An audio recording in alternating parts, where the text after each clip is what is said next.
Shabbat Shalom, aquí estamos nuevamente transmitiendo desde los montes de Valle de Curacaví en Chile, su servidor Osvaldo Calderón, y en un hermoso día de lluvia que ya estamos iniciando el invierno nosotros acá en la zona sur de América, y les damos las gracias, Señor, justamente por todo lo que Él hace a favor de quienes somos parte claramente de su pueblo y claramente también por consecuencia para el resto de las personas que aún todavía no lo conocen.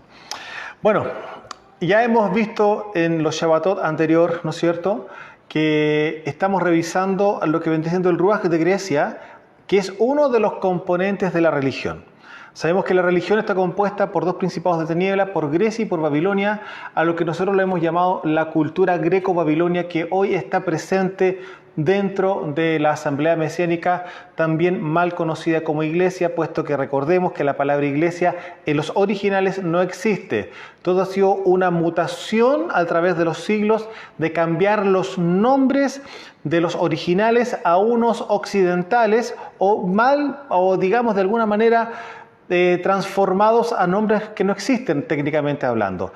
Es otra forma de ver las cosas. De hecho, si nosotros nos remontamos originalmente a las escrituras, distan mucho de lo original a lo que hoy nosotros tenemos en el ámbito occidental, es decir, si lo miramos desde Roma hacia América, por decirlo de alguna forma, y que de hecho no estoy dejando de lejos lo que es una realidad, puesto que bien sabemos que el padre del catolicismo no es claramente, o de la religión católica literalmente hablando, viene siendo Ignacio de Antioquía, el cual se manifiesta alrededor del año 100. Estamos hablando ya entrando al siglo II, al segundo siglo. Y él es el que lo reconoce la Iglesia Católica como el padre de la Iglesia Católica.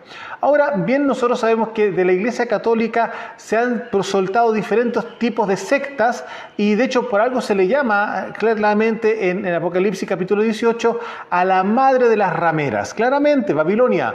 Entonces, claramente de ahí salen muchas sectas jesuitas y de ahí vemos la gran reforma que hizo justamente Martín Lutero, que también sale justamente del catolicismo, pero sigue continuando con su doctrina antisemita y etcétera, etcétera, etcétera. Es que eso ya lo hemos revisado en los capítulos anteriores.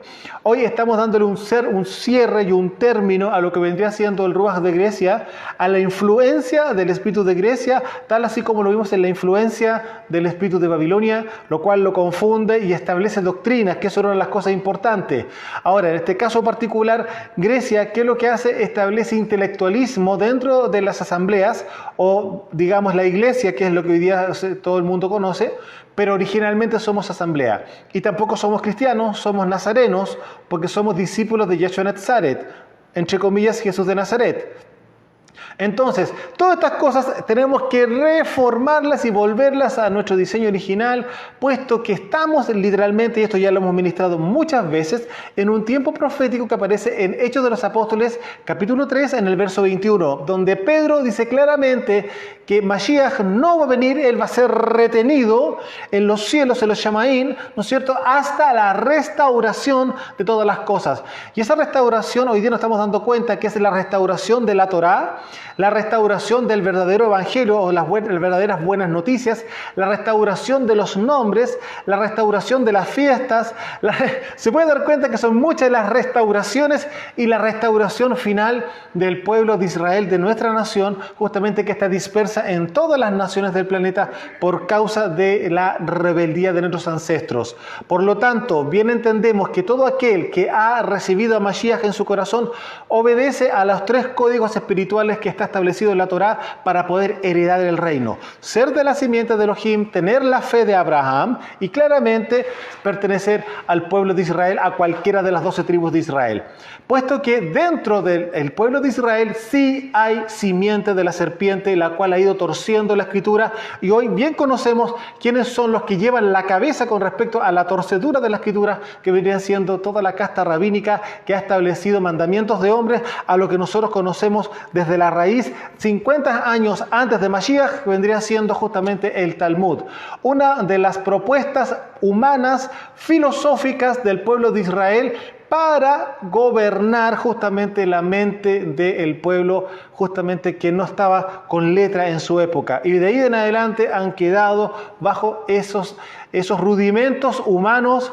Y claramente hoy día los vemos con una esclavitud impresionante con respecto a no hacer, cuando está escrito no harás esto, y se acabó. Pero ellos le han puesto más mandamientos y más mandamientos y se estableció una tiranía, por decirlo de alguna manera, en el pueblo de Israel hasta hoy día. Ahora, eso no difiere mucho a lo que ha pasado a nivel mundial con respecto a la que, entre comillas, conocida como iglesia, puesto que también ella está bajo rudimentos humanos, o sea, mandamientos de hombres.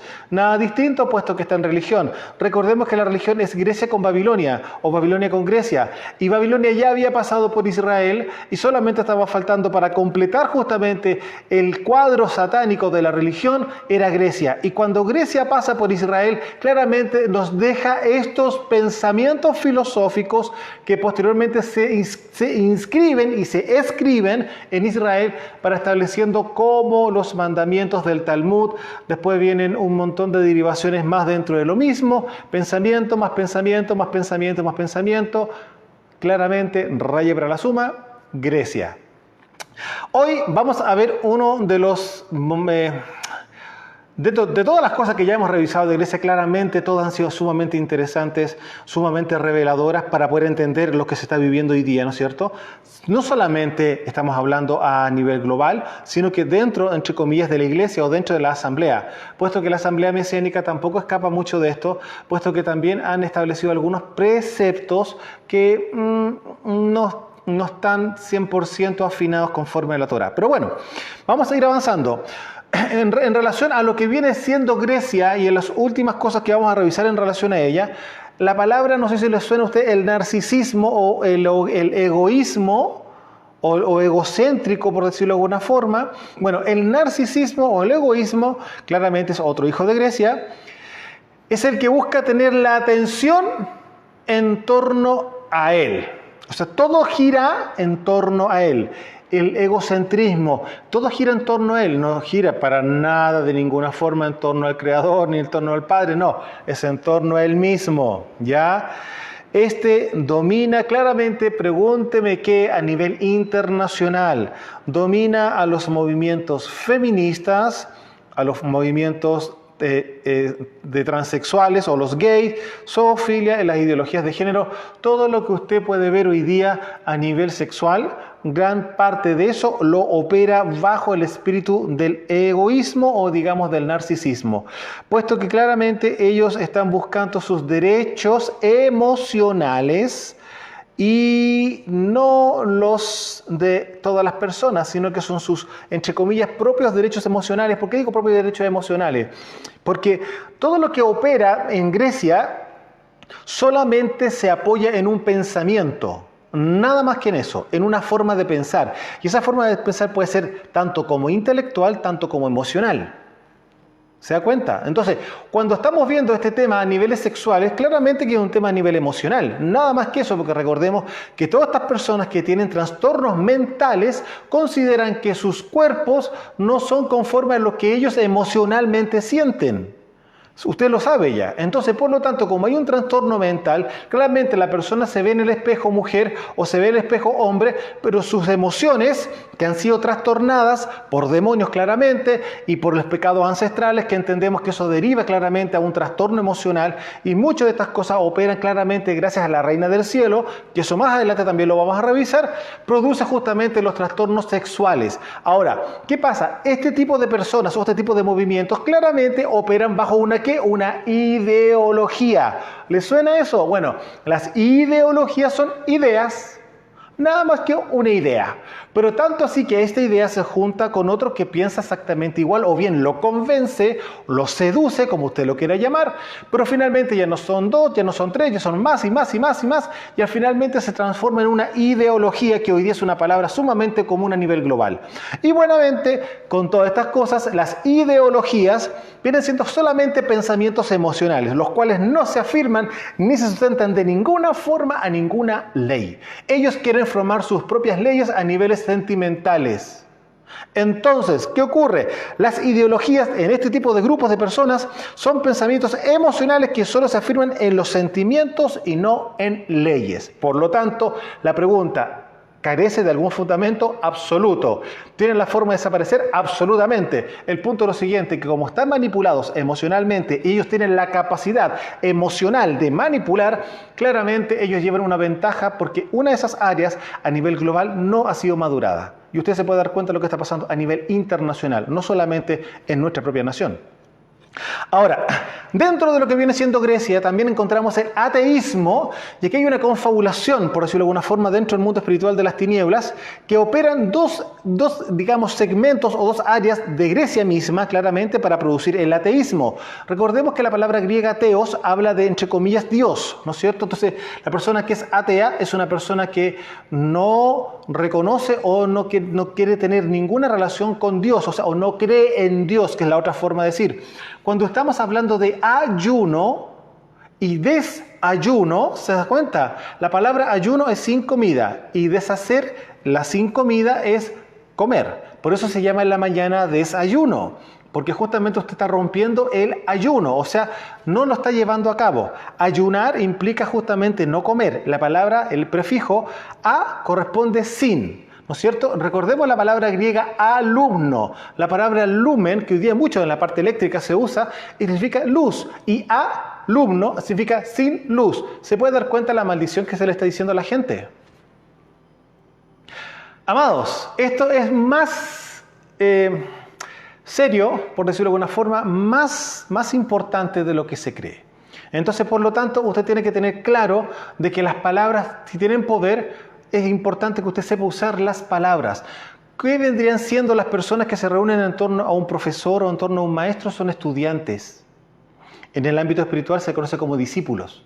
¿Por qué? Porque están bajo una disciplina. No es casualidad la palabra discípulo, porque la palabra discípulo está relacionada con la palabra disciplina. ¿Por qué? Porque la persona es disciplinada en un área de la vida personal.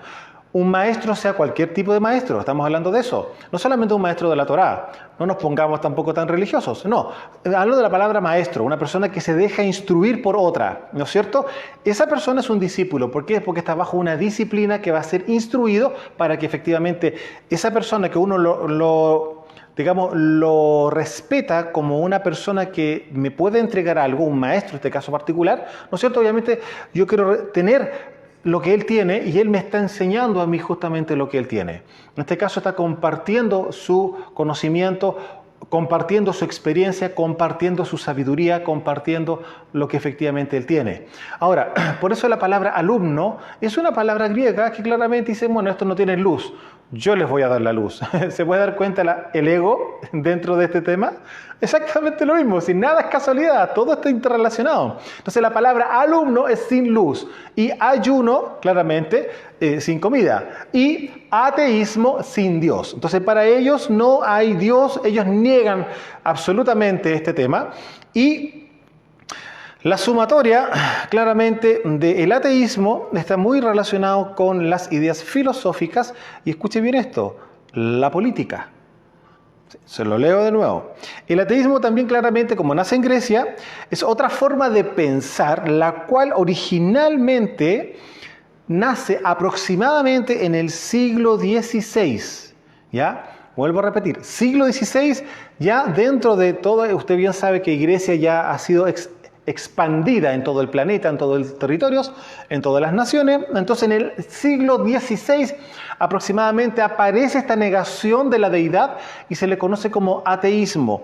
Pero resulta que este espíritu que aparece ahora en el siglo XVI, que es el ateísmo, es una nomenclatura o una mezcla, o una sumatoria de dos situaciones. Una de las ideas filosóficas y claramente también, escuche bien esto, de la política. Sí, está involucrada la política, que bien nosotros sabemos que nace claramente de Grecia, que fue lo último que vimos justamente en el Shabbat anterior. Y resulta de que no es casualidad entender esto. Si usted bien recuerda, si usted bien recuerda, cuando nosotros ya conocimos que lo que la izquierda y la derecha es, que vienen siendo todos parte del mismo cuerpo, que son los masones, y claramente de ellos procede en el 1792 justamente la izquierda y la derecha política que nosotros conocemos hoy día, y también el tema de la Asamblea Constituyente, que también lo inventaron ellos. Ahora, ocurre lo siguiente, que es muy curioso que los de izquierda son gran parte ateos. Pensemos en el caso de los comunistas. O me decir que usted conoce a algún comunista que sea creyente. ¿Se da cuenta? Entonces, el ateísmo va muy de la mano con la política y claramente con los pensamientos filosóficos y, digámosles, es la ideología en el fondo, porque la filosofía son pensamientos, usted bien lo sabe. Ahora, el tema está que la filosofía es un poquito más sofisticada, no solamente un pensamiento emocional. La filosofía, recordemos que es una amistad ¿con qué? Con la sabiduría. Entonces, claramente se puede mezclar y no discernirse muy bien si uno no lo entiende este tema. Pero claramente aquí nos damos cuenta que no es curioso y no es casual que el ateísmo está muy relacionado con la política. Por eso claramente los comunistas, ustedes se dan cuenta que son sin Dios, sin nada, absolutamente nada. Y bueno, ¿qué decimos del lado de la derecha? Sí, son muy pechoños, todo lo que se quiera, pero no hacen lo que ellos dicen. ¿Por qué? Porque así es la política, es una farsa, y eso a nivel global. Por eso, claramente, cuando nosotros decimos que el reino de los cielos se ha acercado, las tinieblas tiemblan. ¿Por qué? Porque sabe que toda esta fiesta que hoy día tienen en el planeta se les va a derrumbar, se les va a deshacer. ¿Por qué? Porque cuando el gobierno celestial, el reino de los cielos avanza, inevitablemente el reino de las tinieblas debe desaparecer. Porque recuerde algo muy, muy, muy importante. Las tinieblas es una falta de luz. Es decir, las tinieblas no tienen luz, por lo tanto no se pueden medir. ¿Por qué? Porque no tienen sustancia, no tienen forma de medición. ¿Por qué? Porque no existen. Sin embargo, las tinieblas se manifiestan en el momento que se saca la luz del territorio. Cuando entra la luz al territorio, las tinieblas tienen que disiparse. Yo le pregunto, cuando usted llega en la tarde o en la noche a su casa y tiene que encender la luz, ¿qué pasa con la oscuridad que estaba en esa habitación o en la entrada de la casa, etcétera, etcétera, etcétera? Pregunto, ¿tiene resistencia? Dicen las tinieblas, no, aunque prendan la ampolleta, yo no me voy. ¿Puede decir eso? ¿Puede hacer eso? ¿Tiene potestad las tinieblas para resistir a la luz? Claramente, usted bien lo sabe. Es cosa de apretar un botón y desaparecen las tinieblas. ¿Sí o no?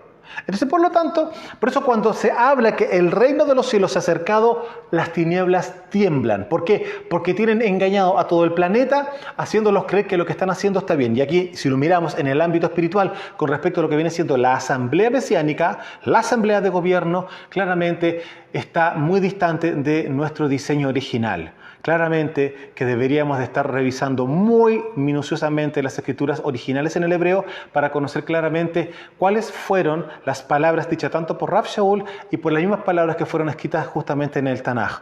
Entonces, nos daríamos cuenta que no son errores, y eso ya lo hemos ministrado más de alguna vez. En Reina Valera particularmente hay 3.500 errores que están registrados, los cuales nosotros reconocemos que no son errores, sino que son intencionales. ¿Por qué? Para desviar aún más la palabra. Qué curioso, hijos de la serpiente. ¿Qué fue lo que hizo la serpiente? Vino a torcer, vino a cambiar, vino a torcer la palabra del Padre para Adán y para Eva. ¿Qué es lo que hizo después la religión? En este caso particular, a nivel de los judíos, a nivel de Israel, creó el Talmud. Creó otro mandamiento, le dio otro. Por eso el rey, el Mashiach, le dice generación de víboras o hijos de la serpiente, hijos de la serpiente. ¿Por qué? Porque una de las características que los hijos de la serpiente tienen es que van a torcer la palabra, van a torcer el mandamiento, van a torcer claramente la voluntad del Padre. Eso es lo que principalmente hace justamente la serpiente y sus generaciones. Tenemos que entender absolutamente eso. Si ustedes se dan cuenta y recuerdan claramente qué fue lo que pasó en Bereshit capítulo 3, usted se va a dar cuenta que ella no viene de otra forma, viene a engañar. ¿Para qué? Para torcer la palabra del Padre. Entonces, las características que tienen claramente sus hijos, exactamente lo mismo. No, pero sí, pero no. Y no hay nada concreto, sí, pero no, no, pero sí. Pero mira, en realidad pongámoslo por acá y va a funcionar igual. No es así. Entonces, para que ustedes se puedan dar cuenta, cuando hablemos justamente que vamos a terminar con este tema con respecto al anti-Mashiach, el anti-Mashiach no se va a ir en contra de Mashiach, sino que lo va a suplantar y va a hacer torcer. Él va a engañar, haciéndose pasar por, ¿no es cierto?, por Mashiach, pero va a empezar a torcer, porque claramente es la encarnación, ¿no es cierto?, de Hasatán. Entonces, ¿qué es lo que va a seguir haciendo él? Torciendo todo lo más que pueda en el tiempo que le va a ser estimado acá sobre el planeta. Ahora, ya entendemos claro que el ateísmo, que viene siendo otro ruaj, ¿no es cierto?, con respecto a lo que viene siendo Grecia, es una nomenclatura filosófica y política. Y aquí lo acabamos de desmascarar, lo acabamos de exponer y claramente sí que nos hace mucho sentido con respecto al ámbito político, sobre todo en el caso de los comunistas. Ahora, lo que tenemos que recordar claramente que Grecia sí o sí produce ceguera espiritual. ¿Por qué? Porque trabaja fuertemente el área de la mente, el área del alma a nivel mental. Entonces, por lo tanto, va a ser mucho lo que tiene que racionalizar, mucho lo que tiene que trabajar con su mente, con sus pensamientos, lo cual va a dejar de lado automáticamente lo que viene siendo la revelación del Ruaj. Y para eso claramente uno tiene que estar en silencio. Uno debe estar en silencio, en su presencia, estudiando la Escritura, en oración, con una pregunta, claramente, porque el Padre no va a hablar si alguien no tiene una pregunta. Sino, usted remóntese solamente a revisar qué pasaba con los profetas. Los profetas recibían palabra cuando efectivamente había un momento especial. Ahora, si el Padre quería hacer algo para el pueblo de Israel de manera drástica, obviamente el profeta que tenía claramente su vida espiritual desarrollado podía recibir la palabra. Porque decía, en el año tanto, del rey tanto, ¿se acuerdan? Muchos de los encabezados que tenemos de las cartas de los profetas, dice, recibí palabra del Eterno y empieza a contar lo que recibió. Pero ¿usted cree que esa persona estaría, no sé, ocupado en otras cosas, en negocios? No, tiene que haber estado en un momento especial. Yo no discuto, y eso se lo digo por experiencia, el Padre puede hablar en cualquier instante, uno puede estar en cualquier cosa y en un momento llega una palabra. Ahora la pregunta es la siguiente, ¿esa palabra llega por causa de qué? ¿Porque sí? Porque no, es la respuesta o viene siendo una luz frente a algo que uno ha estado meditando en el Espíritu, algo que uno ha estado meditando en el Ruaj. Entonces, ¿qué es lo que ocurre? Cuando claramente uno deja eso tranquilo, el Padre en su momento entrega la revelación o entrega la palabra. Entonces claramente se van sumando uno más uno y se van ordenando las piezas del puzzle, como decimos en algún instante. ¿No es cierto? Bueno, ahora, en este caso particular, como bien sabemos que Grecia es la que está detrás de la ceguera espiritual, qué curioso que Pablo haga un comentario similar a este en la segunda carta a Corintios, en el capítulo 4, y vamos a ir a 2 de Corintios capítulo 4, en el verso 4. Yo creo que cuando lo escuchen y cuando ustedes lo revisen en su casa, van a decir, ay, pero sí, esto lo leo más de alguna vez. Ahora va a encontrar el sentido de lo que implica esas palabras. Y de hecho, usted se podrá dar cuenta que ha encontrado muchos sentidos de las Escrituras conforme a lo que el Señor nos ha ido revelando, porque claramente lo que la religión ha hecho es desarmar este hermoso cuadro y repartirlo en miles de millones de piezas, haciendo un puzzle que es imposible de entender claramente. Y yo le digo, hay muchos pastores que quizás han fallecido y que nunca lograron entender el plan completo ni entender claramente la Escritura. ¿Por qué? Porque claramente en la religión es imposible llegar a eso. Por eso la religión tiene un techo. No tiene una eternidad para recibir revelación porque ellos no reciben revelación. La religión no puede recibir revelación. ¿Por qué? Porque trabaja con la mente. Entonces, por lo tanto, hasta donde llega la mente, hasta ahí nomás llegan. Y luego de eso, vamos a ver qué es lo que están hablando acá, qué no están hablando allá. Hoy día se puede hacer. En el pasado era más crítico, porque en el pasado no tenían dónde salvarse y tenían que inventar cualquier cosa. Hoy día se meten a internet y revisan alguna prédica de un apóstol, un pastor que sea de lejitos, y que nadie lo conozca, cosa que sea muy fácil copiarle la prédica y poder entregarla después en la reunión. O sea, eso sabemos que ocurre. ¿Ah? Entonces, ¿qué ocurre? Ya hoy día la religión claramente está en un techo y está hablando de lo mismo de hace 10 años atrás. Y está hablando de un gran avivamiento y sigue hablando de un gran avivamiento y sigue hablando de un gran avivamiento. Y la pregunta, ¿dónde está ese gran avivamiento? ¿Se acuerdan que hace un tiempo atrás pasó algo en Estados Unidos, ¿no es cierto? Sin desmerecer lo que ocurrió, la pregunta, ¿dónde está esa gente? ¿Dónde están las congregaciones que se tienen que haber, digamos, empoderado o madurado, digámoslo mejor correctamente, ¿no es cierto? Que maduraron, que empezaron a establecer orden en esas casas, empezaron a hacer liberación, se supone, ¿no es cierto?, a entregar el evangelio del reino. O sea, ¿dónde están esas personas?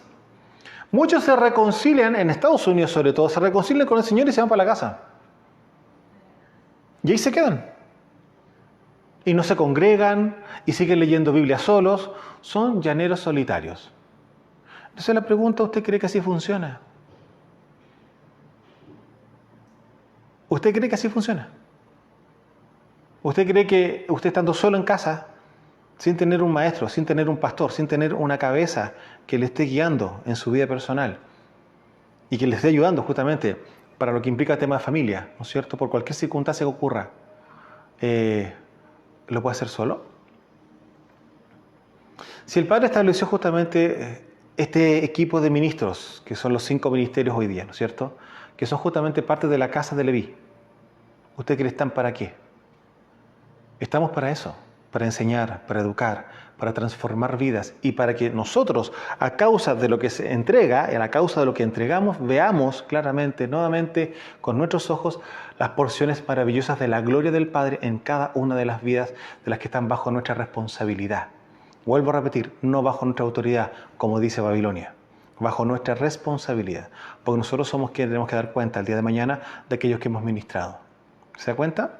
Entonces, 2 Corintios capítulo 4, verso 4 dice así: en los cuales el Dios de este siglo cegó el entendimiento de los incrédulos para que no les resplandezca la luz de las buenas noticias de la gloria de Mashiach, el cual es la imagen de Yahweh. ¿Se acuerdan de este pasaje?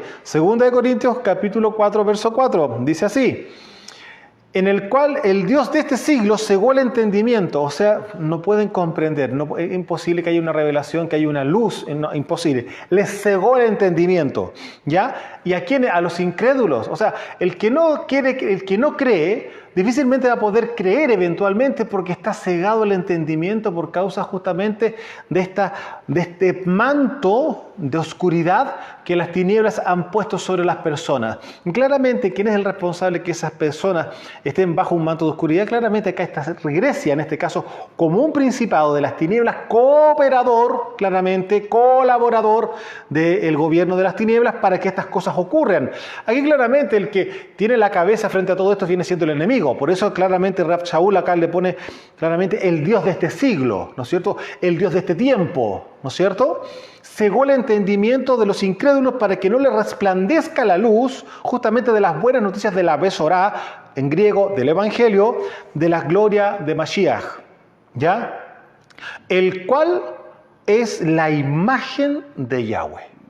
Entonces, si alguien dice que hay Trinidad, bueno, aquí Pablo está diciendo claramente que no existe Trinidad.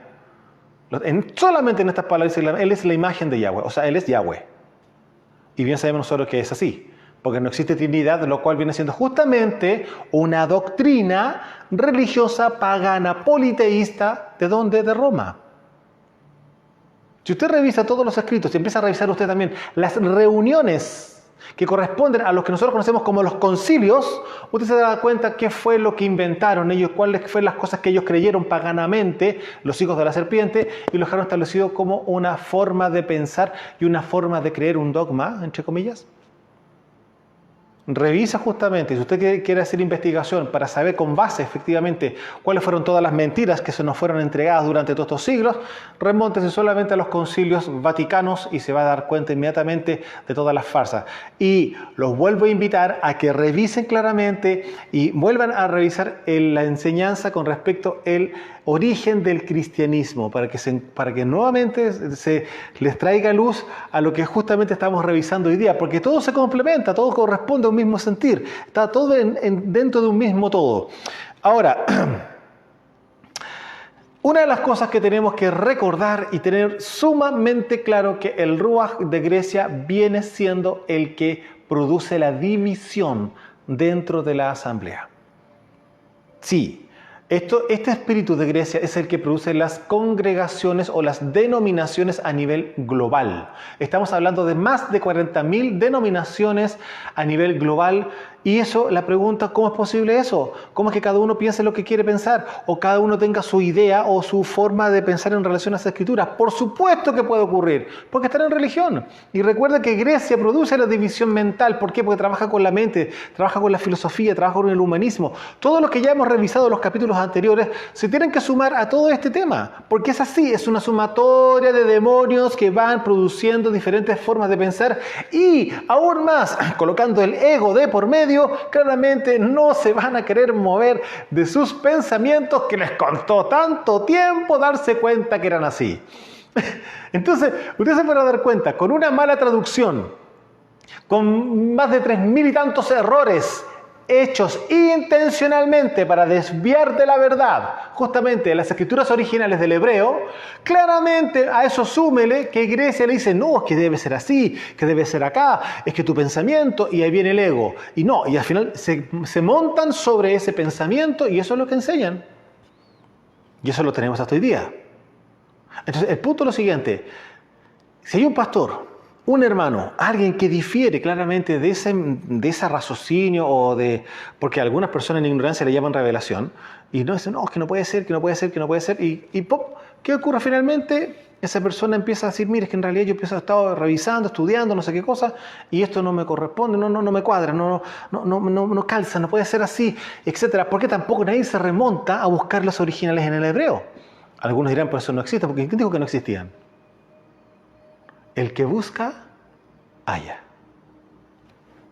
Lea la Escritura, lea su Escritura, lea justamente las cartas evangelísticas, las cartas de las buenas noticias. Revise ahí, el rey dice claramente el que busca diligentemente, para que pueda ser un poco, quiero ser más específico de lo que dice el original, el que busca diligentemente va a hallar.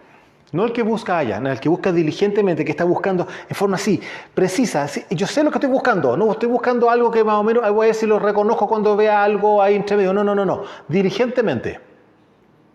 Esa persona va a hallar. Entonces, ¿qué es lo que tenemos? Claramente vemos que la división del pensamiento de la asamblea o de la iglesia, para que usted lo pueda entender, nace por causa de Grecia y eso fue un problema que Rav Shaul no le fue de poco costo. Sí, porque efectivamente, como ya Grecia estaba operando a nivel de planeta, inevitable, sobre todo si iba a entrar justamente a predicarle a los judíos que estaban expatriados en Grecia o en los contornos o en los territorios que antiguamente le pertenecían a Grecia. Recordemos que ya estamos entrando en la época justamente bizantina o a la época claramente donde el Imperio Romano sigue gobernando, pero ya la influencia griega está establecida a nivel global. Entonces, miren lo que pasa en 1 Corintios capítulo 1, verso 10. 1 Corintios capítulo 1, verso 10. Y aquí usted va a dar cuenta, pero ¿cómo? Sí, desde un principio la iglesia o la asamblea del primer siglo sí ya tuvo estos problemas.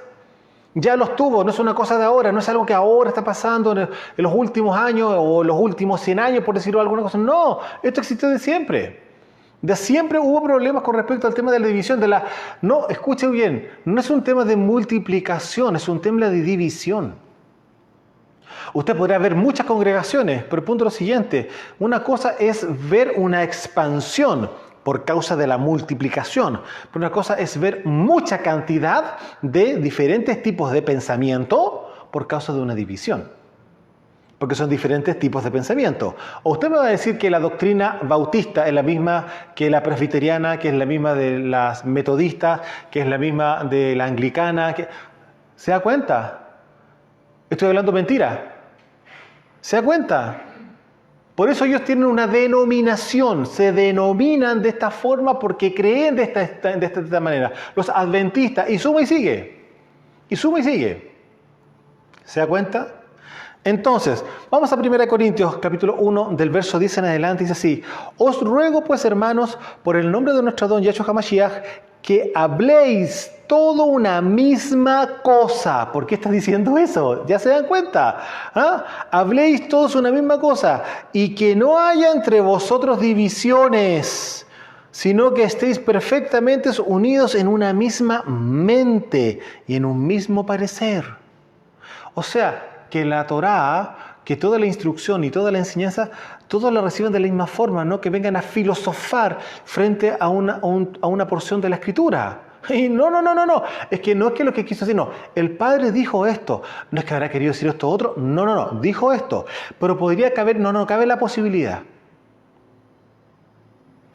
Usted es un legalista, o etcétera, o pueden denominar de cualquier manera. Eso es lo que ocurre justamente cuando no se tiene un carácter como corresponde para poder mantener justamente en línea la Escritura, en línea justamente las palabras del Padre, con revelación del cielo, no con una forma de pensar. Entonces, mire lo que vemos acá. Vuelvo a repetir, y que no haya entre vosotros divisiones, sino que estéis perfectamente unidos en una misma mente y en un mismo parecer.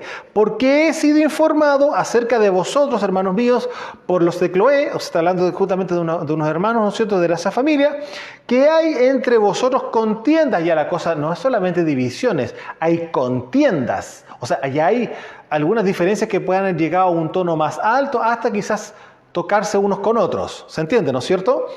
Quiero decir, verso 12, ¿no es cierto? Quiero decir que cada uno de vosotros dice, yo soy de Shaul, o yo soy de Apolos, yo soy de Cefas, o yo del Mesías. Verso 13, ¿acaso está dividido el Mesías? ¿Acaso está dividido el Mesías, que hay tantas congregaciones, que hay tantas denominaciones, que hay en muchas congregaciones? No es el problema. El tema es que cada una obedece a una doctrina distinta. ¿Acaso está dividido el Mesías? ¿Fue crucificado Shaul por vosotros o fuiste sumergidos en el nombre de Shaul? ¿Se pueden dar cuenta que esto ya era un problema en su época? Y Rab Shaul, justamente apóstol Pablo, tuvo que ponerle freno a esto y decirle: momento, aquí una solamente, porque es una sola Torá, es un solo Mesías y hay un solo Dios. Entonces, se da cuenta que más adelante dice una fe, nos sumergimos en una vez, en una fe, ¿no es cierto? Y una don. Se dice, como está escrito en Reina Valera, dice una fe, un bautismo, un Señor, ¿se acuerda? Bueno, entonces es uno. Y Mashiach y el Padre son uno, porque es el Padre encarnado en Mashiach. Por eso dijo claramente Pablo acá, es la imagen de Yahweh. Mashiach es la imagen de Yahweh. Esa imagen que se perdió en Edén, ¿cierto? Por causa de la transgresión que hizo Adán.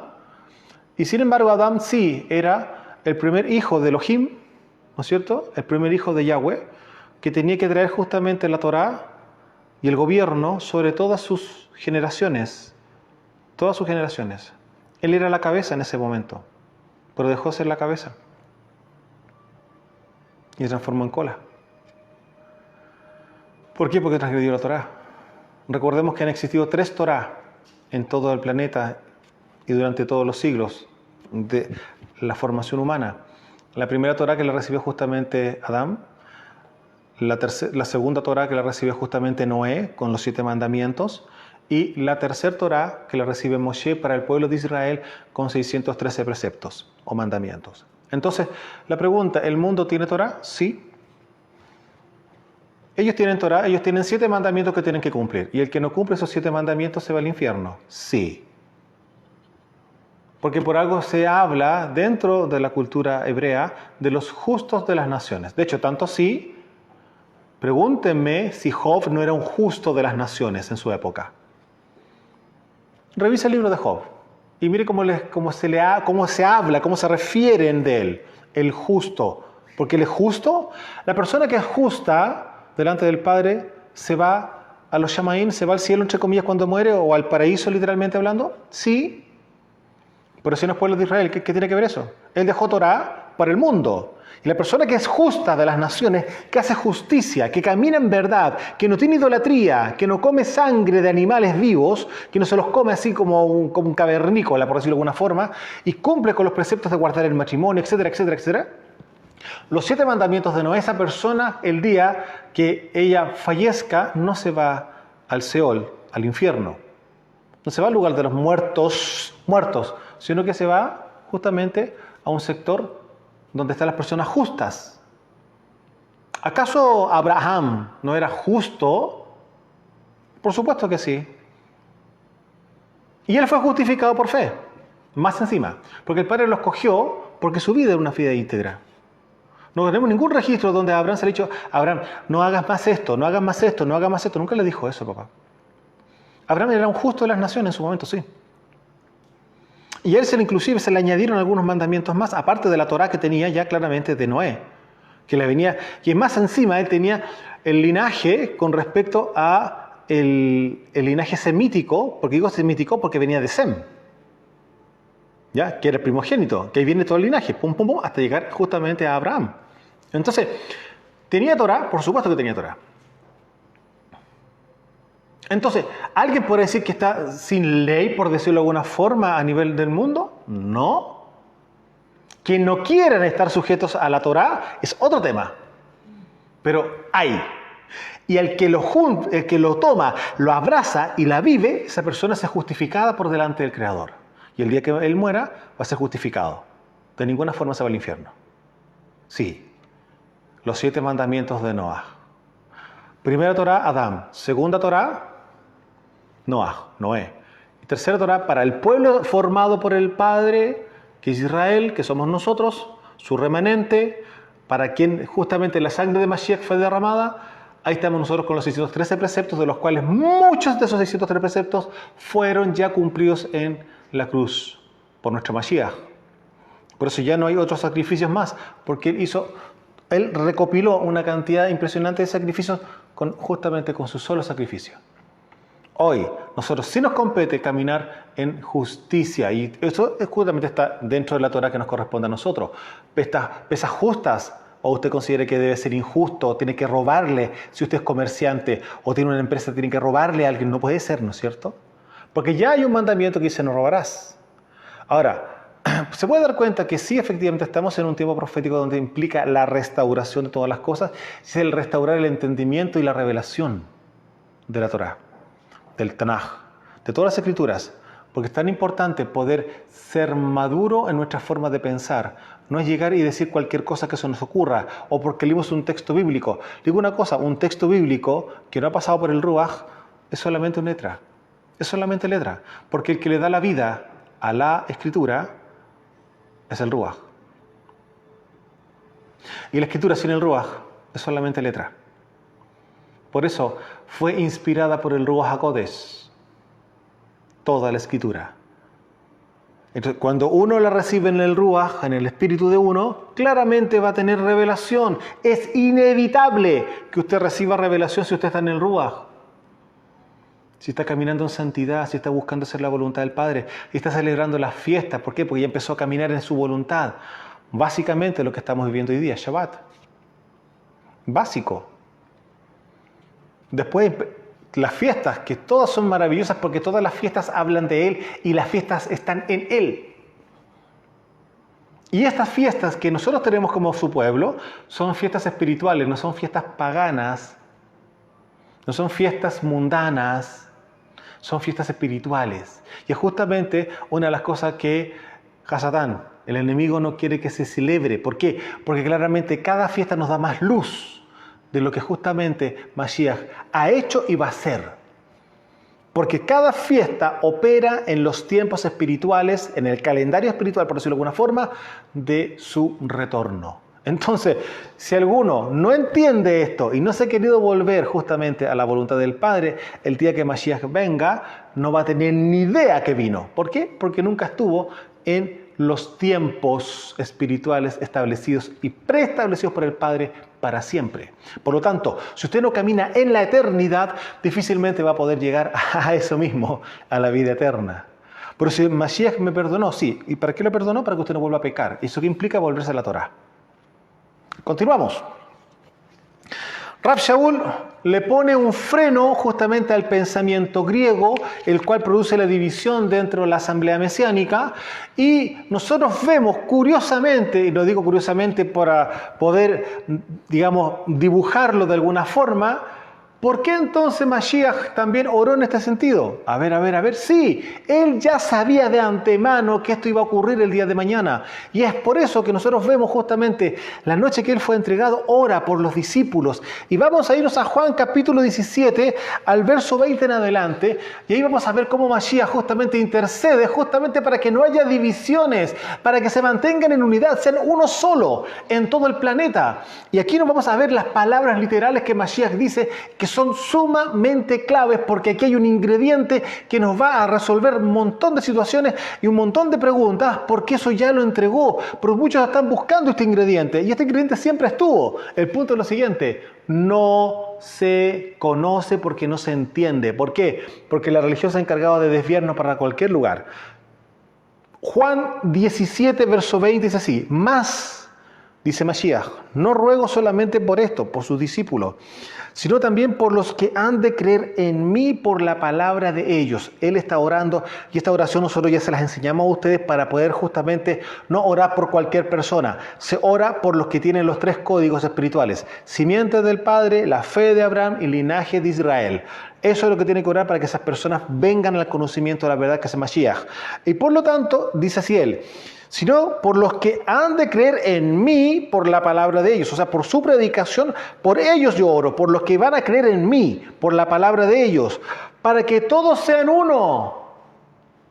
Miren, para que todos sean uno, como tú, oh Padre, en mí y yo en ti, que también ellos sean uno en nosotros, para que el mundo crea que tú me enviaste. La gloria que me diste, yo se las he dado para que sean uno. A ver. Vuelvo a repetir, verso 22. La gloria que me diste, yo les he dado para que sean uno. O sea, ¿qué es lo que produce la unidad dentro de la asamblea? Es su gloria. Y esa gloria ella la entregó.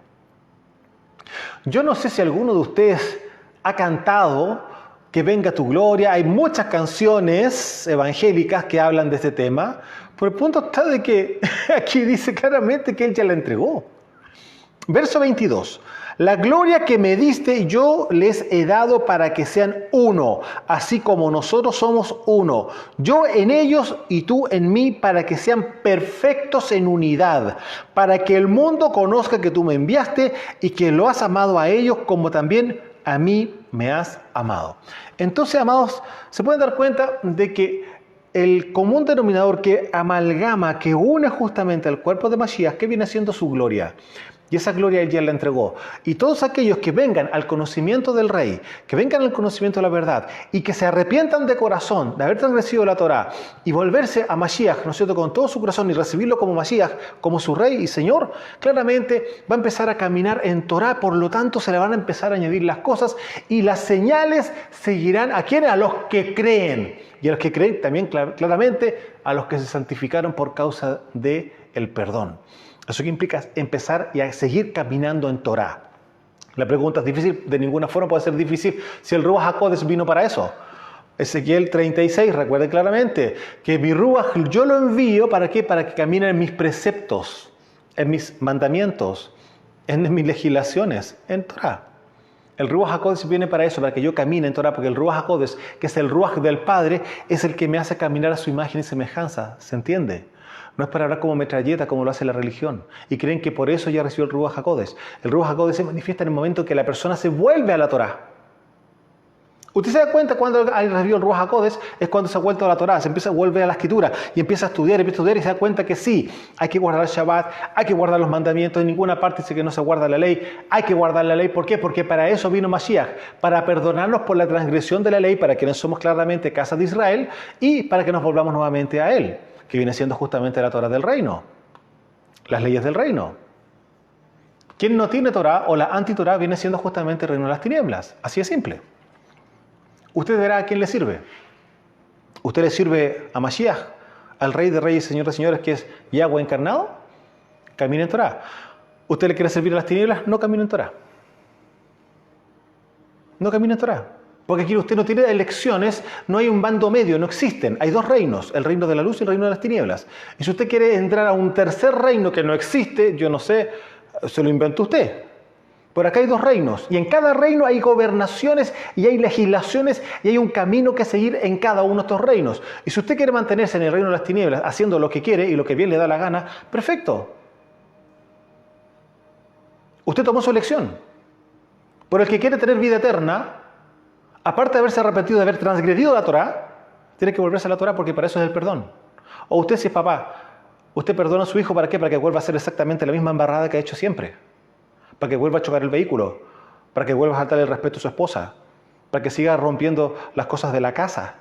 ¿Por qué? Porque resulta que cuando a él no le gustan las cosas que le dicen, se pone violento y rompe las cosas de la casa, salta arriba de los sillones. ¿Se entiende lo que estoy hablando? Yo creo que cada uno de ustedes en su casa tiene su propia Torá, sus propias leyes, sus propios mandamientos, su propia instrucción. ¿Para qué? Para que su casa camine en paz, en shalom.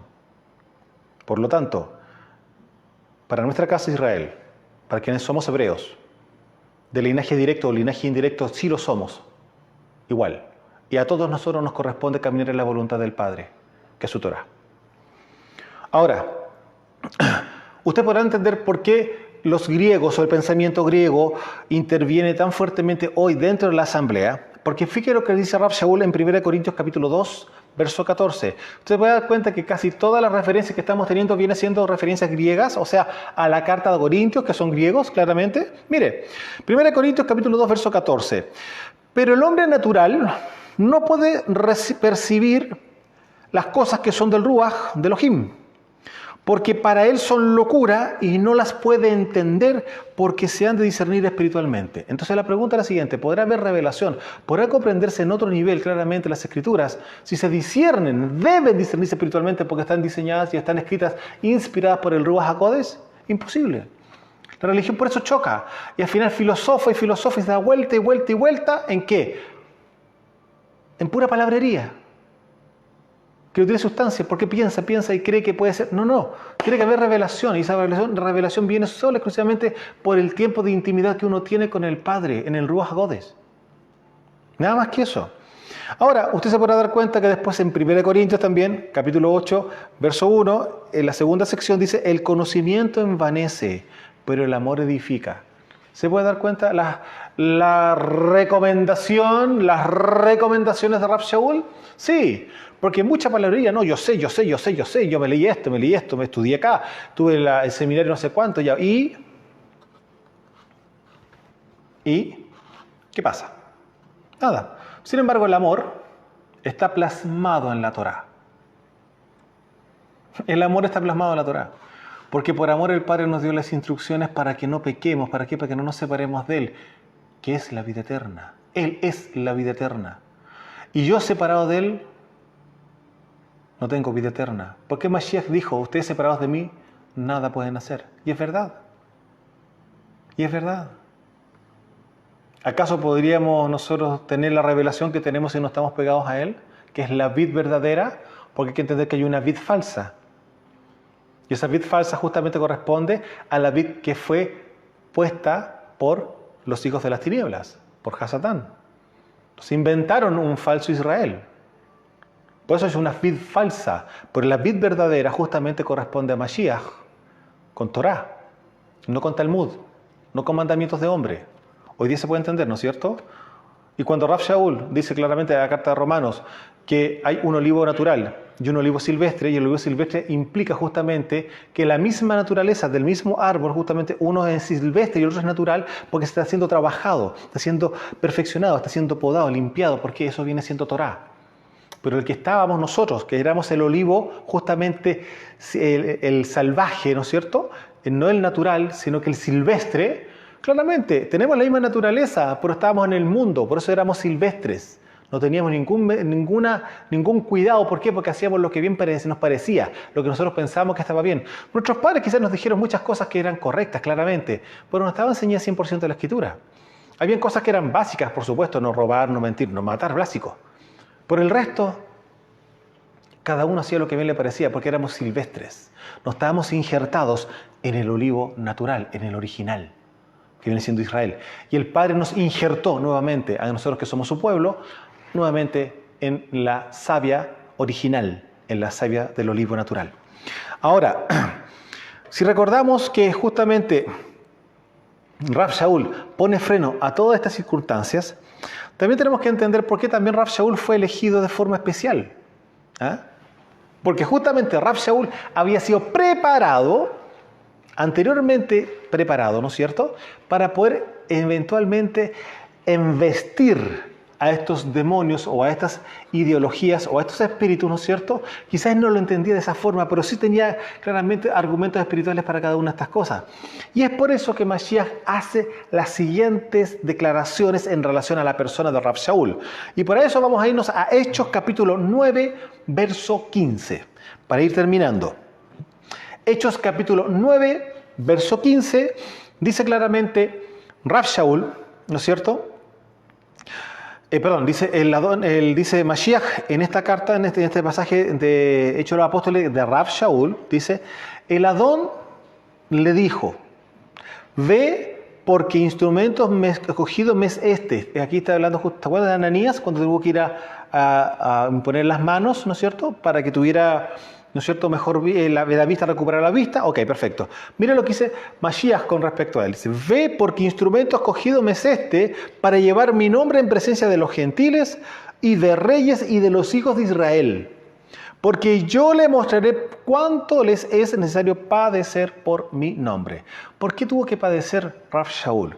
Porque Rav Shaul, recuerden usted, vea usted en el capítulo 8 de Hechos de los Apóstoles, que Rav Shaul asolaba a la asamblea mesiánica. O sea, de hecho, a muchos los mandó matar. Y tomaba y apresaba a hombres y mujeres. Lea usted. Entonces, claramente, por eso Rav Shaul después también entendió que todo lo que el hombre siempre va a tener que cosechar. Pues claramente que le tocó padecer mucho por causa de todas las injusticias que él hizo con un celo carnal con respecto a la asamblea mesiánica. Entonces, hoy día entendemos claramente por qué las palabras de Mashiach con respecto a Rav Shaul. ¿Mes vaso escogido? Por supuesto que sí. ¿Instrumento escogido? Por supuesto que sí. Pero va a tener que saber lo que implica él justamente haber hecho lo que hizo, porque va a tener que cosechar lo que sembró. Ahora, Filipenses capítulo 3, verso 5 en adelante. Características, y viene usted acá como de las especificaciones y, por decirlo de alguna forma, el currículum espiritual que tenía Rav Shaul, y es que por eso también vemos toda esta nomenclatura tan maravillosa y todas estas estrategias celestiales para establecer hombres y varones y mujeres en el planeta, justamente que son piezas sumamente maravillosas en las manos del Rey para producir una transformación en nuestra forma de pensar. Miren lo que dice acá Filipenses capítulo 3, verso 5. Esta viene siendo justamente, de alguna forma, el currículum de Rav Shaul. Dice, circuncidado al 8º día, o sea, cumpliendo Torah desde chiquitito, ¿ya? Del linaje de Israel, de la tribu de Benjamín, hebreo de hebreos en cuanto a la Torah, fariseo, o sea, estudió en la escuela, ¿no es cierto?, farisaica, y recordemos que Rav Shaul, ¿no es cierto?, fue instruido por Gamaliel, y que justamente el abuelo de Gamaliel había sido Gilel, que era una de las escuelas que habían en Israel del primer siglo, en competencia, para que se pueda entender bien esta palabra, en competencia con la escuela de Gamaliel, de Shammai. Gilel es el abuelo de Gamaliel, que es el maestro de Pablo, que aquí nosotros vamos a ver, realmente estamos conociendo un poco la historia de él, pero la escuela que era la contraria al pensamiento de Gilel era la de Shammai, que eran justamente los legalistas. Esto ya lo hemos revisado, usted puede verlo justamente en el capítulo que lo denominamos las consecuencias del paso de Grecia por Israel. Y ahí usted va a darse cuenta de estas cosas que estamos comentando ahora. Entonces, dice acá, circuncidado al 8º día, del linaje de Israel, de la tribu de Benjamín, hebreo de hebreos, en cuanto a la Torá, fariseo, en cuanto al celo, perseguidor de la asamblea mesiánica, lo está diciendo él claramente él, en cuanto a justicia, que es en la Torá, irreprensible, o sea, él caminaba en justicia. Pero cuántas cosas eran para mí ganancia, las he estimado como pérdida por amor de Mashiach. ¿Qué ocurre? Claramente él se colocaba sus galardones. Y dime, si acaso él no conocía lo que era Talmud de la época, por supuesto que sí. Sino cómo podía enfrentarlos justamente a los talmudistas de la época. ¿Cómo podía enfrentarlos si no conocía el Talmud? Por supuesto que sí. Entonces, él era un intelectual de la época, literalmente hablando, pero después se dio cuenta que toda esa fanfarria que él consideraba como galardones, realmente no era nada comparado con lo que Mashiach le estaba ofreciendo, que es vida eterna. Y la vida eterna se resumía solamente a caminar en la voluntad del Padre para volvernos a su imagen y semejanza, que es la Torá. Y Rab Shaul eso lo entendió rápidamente. Por eso para él la instrucción de la Torá era tan primordial. Y ustedes pueden darse cuenta que en todas las cartas hace referencia con respecto a la Torá, hace referencia con respecto al Tanaj. ¿Por qué? Porque eso es lo que se estudiaba y es lo que se debe estudiar hasta hoy día. Si nosotros hubiésemos entendido esto antes, les digo, sinceramente, estaríamos en otro nivel de vida todos nosotros. Porque Mashiach a nosotros nos vino a revelar esto hace años atrás, pocos años atrás, en 2018, se nos abrió más el entendimiento y de ahí en adelante fue creciendo hasta hoy día. Pero 2018, estamos en el 2023. Y la pregunta, ¿qué se hubiera ocurrido si yo hubiera nacido en esto? Hubiera nacido en la verdad, no en la religión, como todos nosotros. Estaríamos en otra cosa hoy día, estaríamos levantando muertos hace mucho rato, hace mucho tiempo. Pero ¿qué ocurre? Hay un tiempo en que se abren los sellos de revelación. Y hay un tiempo para la restauración de todas las cosas. Y efectivamente, sí, ya llegó ese tiempo en que tenemos que empezar a restaurar todas las cosas que la religión se encargó de torcer, torcer y torcer. Terminando, 1 Corintios, capítulo 4, verso 20. Aquí Rab Shaul está justamente enfrentando a la palabrería griega, porque hay que entender que los griegos hablan y hablan porque conocen tanto, saben tanto, son tan extraordinarios que no paran de hablar y hablan y tienen argumento para todos porque tienen una elocuencia impresionante. Recordemos que la elocuencia es parte de justamente todo espíritu.